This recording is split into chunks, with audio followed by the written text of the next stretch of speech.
I recently went over 16,000 miles on the odometer on my 23 CVO Road Glide, and today I'm going to talk about my bike and I'm going to give you an update, let you know all the things that have gone well, things that have not gone well. We're going to talk about the upgrades that I've done, and I'm going to do an oil change on this bike today because I just got back from a 4,800 mile round trip journey up to Nova Scotia, Canada.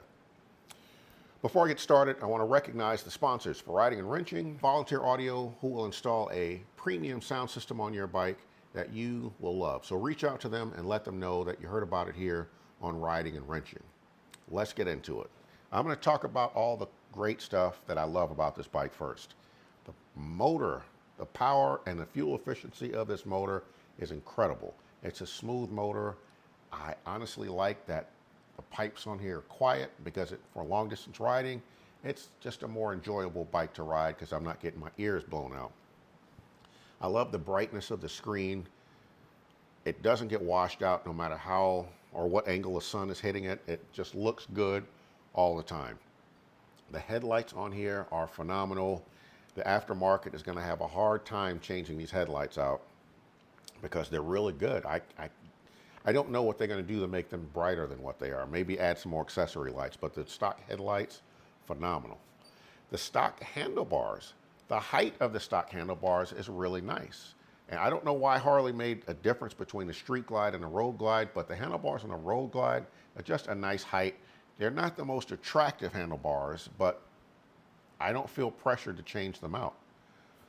The styling of this bike is phenomenal. I love it, love it, love it. The suspension. When I first got the bike, I was not a fan of the suspension. I thought it was too hard, but I will tell you on this 4,800 mile trip that I took, the suspension actually performed really well. It was nice and compliant. It did bottom out a couple of times, so maybe I can tighten it up just a little bit more, but it actually performed pretty well. I might still change it out though.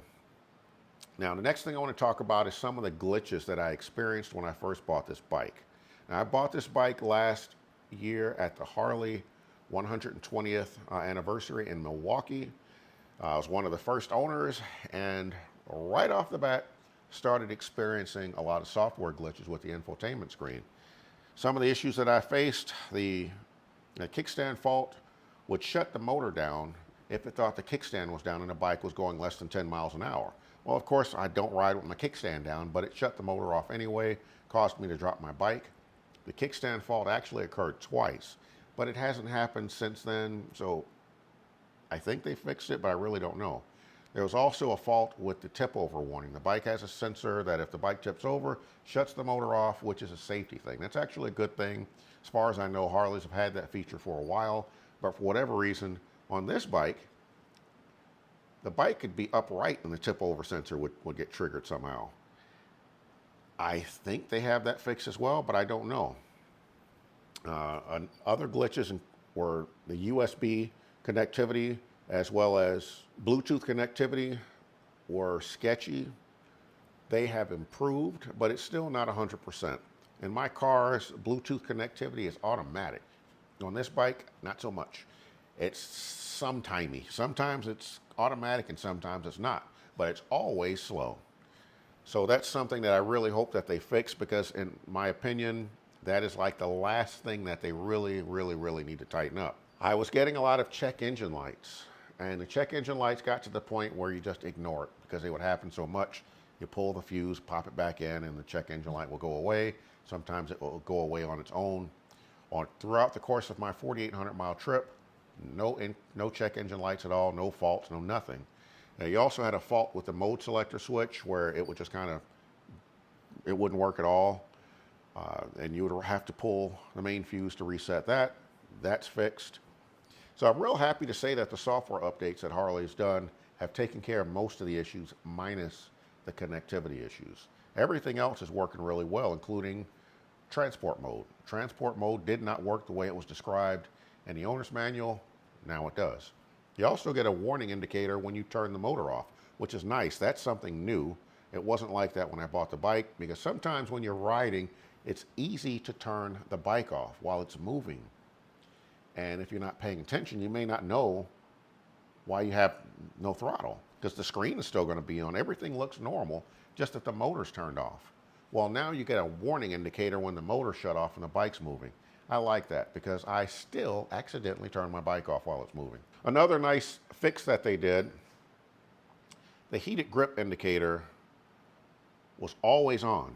So you didn't really know whether the heated grips were on or off because it was a different shade of the heated grip indicator that would tell you whether they were on or off, and it was just kind of hard to distinguish them.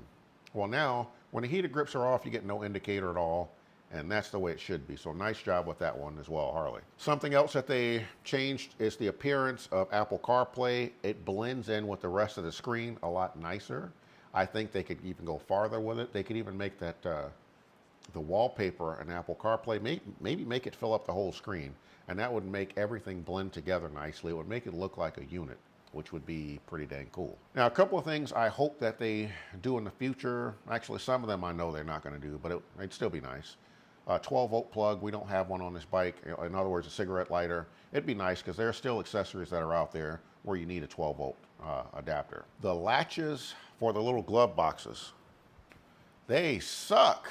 I don't know why Harley put those little cheap plastic tabs on there because the doors kind of fault open and you push it closed and it goes to the little plastic latch. Those plastic latches are so easy to break.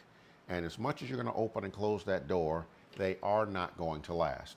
This is going to be an ongoing pain point for owners and an ongoing cost issue, a warranty cost issue for Harley. They really need to come out with a permanent fix to this for all bikes going forward.